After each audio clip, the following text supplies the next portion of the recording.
Sebagian orang percaya bahwa kain Turin yang disimpan oleh Vatikan adalah kain kafan yang digunakan saat mengubur Yesus. Apakah penguburan dengan kain kafan ini sama seperti yang kita kenal di Indonesia?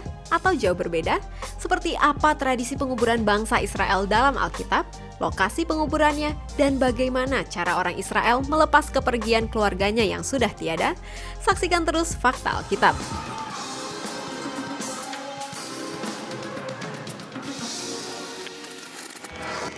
Merempahi jasad bagian adat Yahudi.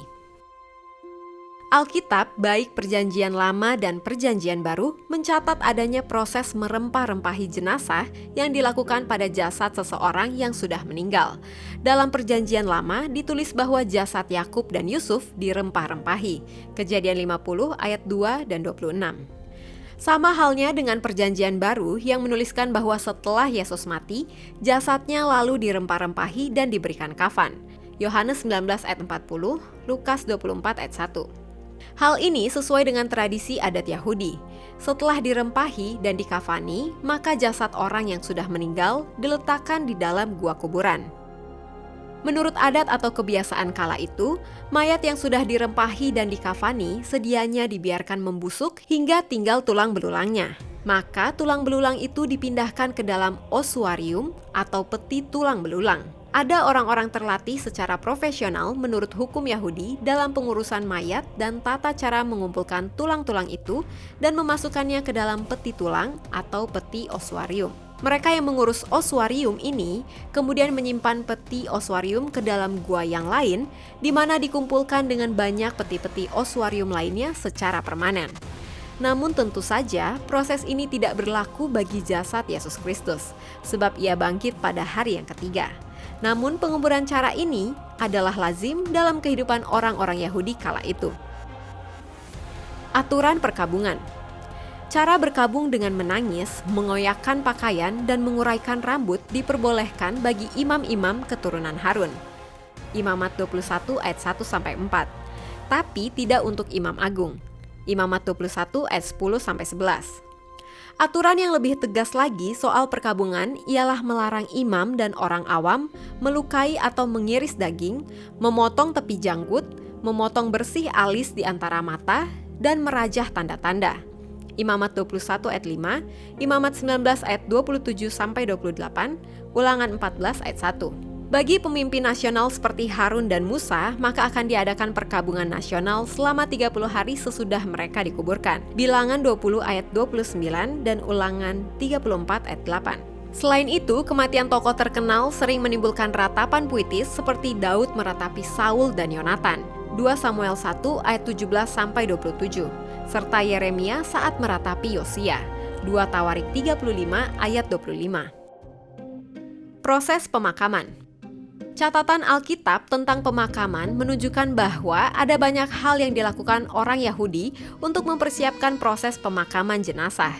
Oleh keluarga dan teman, jenazah dimandikan, Kisah 9 ayat 37, diminyaki, Markus 16 ayat 1, dikenakan pakaian lenan serta dibubuhi rempah-rempah, Yohanes 19 ayat 40, dan akhirnya kaki dan tangan diikat kain kafan dan wajah ditutupi dengan kain peluh, Yohanes 11 ayat 44, Yohanes 20 ayat 7.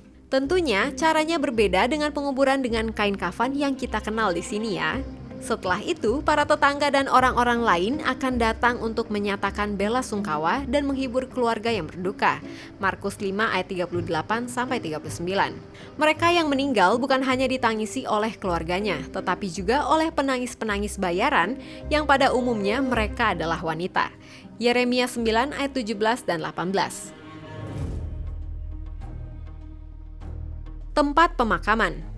Dalam Perjanjian Lama, tradisi budaya orang Ibrani dalam menguburkan seseorang anggota keluarga biasa diletakkan di dalam gua atau lubang dalam karang. Dapat dikatakan ini merupakan lokasi kubur keluarga. Seperti Sarah, Abraham, Ishak, Ribka, Leah, dan Yakub telah dikuburkan di Gua Makpela sebelah timur Hebron.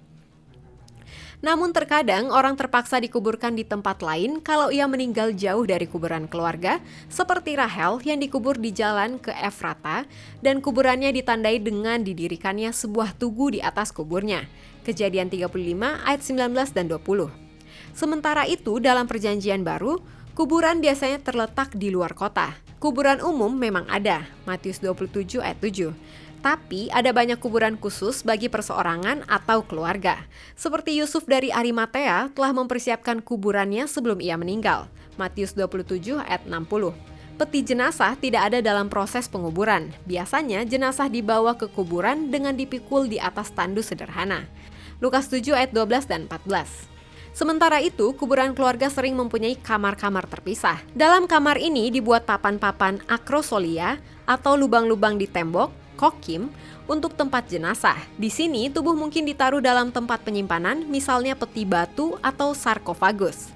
Untuk menghindari serigala dan pencuri memasuki kuburan, pintunya dikunci rapat atau juga ditutupi dengan batu datar seperti batu gilingan.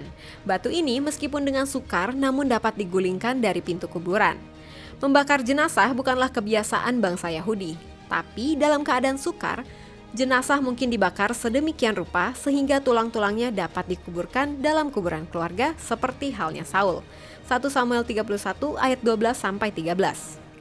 Demikianlah fakta Alkitab mengenai tradisi penguburan di Israel. Kalau Anda suka dengan video ini, silakan di-like, share, dan komen karena itu hal yang kita tunggu supaya bisa menjadi berkat juga bagi yang lain. Pastikan juga kamu sudah subscribe dan mengaktifkan tombol lonceng untuk notifikasi video-video terbaru dari Jawaban Channel. Bagi Anda yang ingin memberkati orang lain, Anda bisa mewujudkannya dengan cara mendukung Jawaban untuk terus bisa memberitakan kabar baik di Indonesia dengan berdonasi melalui link ini atau yang ada di kolom deskripsi ya. Terus saksikan Fakta Alkitab. God bless you!